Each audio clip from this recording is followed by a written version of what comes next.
County executive race, probably the most closely watched race here locally, at least in St. Louis County.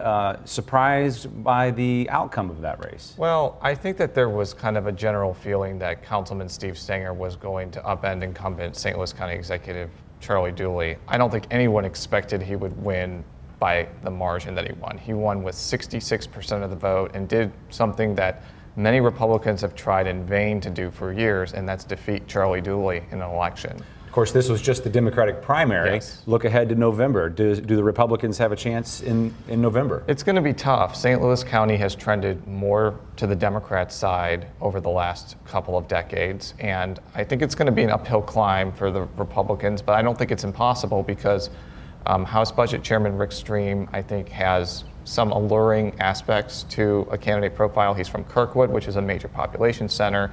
He has experience as the budget chair, as I just mentioned, which I think could run well in ads. And I think that the Republicans have a good candidate. It's just that the demographics aren't on their side. And Stenger is no slouch because, as you just saw, he defeated a pretty formidable candidate. A candidate who had served 10 plus years. What's next for Charlie Dooley? I think that, unfortunately for fans of him, I think his political career is going to be pretty much over by January. I think that he's had a marvelous political career overall. He served as an alderman, a mayor.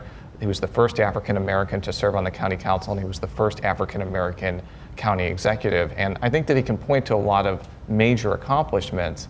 It's just in this last term, it was just rough beyond belief. And we would probably take a whole show to kind of go on what happened, but I think his political career is pretty much over at this point. Let's talk about some of the amendments that were closely watched as well. Amendment 7, defeated. And this was for a sales tax increase for roads. The so-called transportation tax, it failed by a pretty wide margin, despite the fact that the proponents had much more money on the side and the opponents basically had none.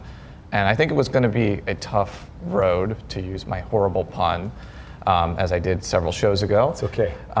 Because Missourians typically bristle at tax increases, and this was one of the largest, if not the largest, tax increase in history.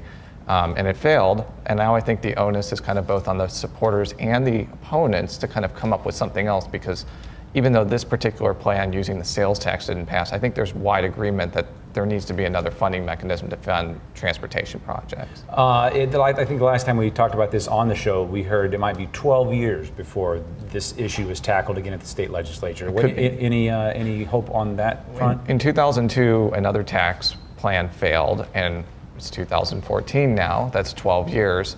I think that's possible because I think that was one of the arguments that the proponents were putting forward, that they didn't pass this. It could be years before they come up with something else. But as I said, Missouri's transportation needs and the infrastructure is aging.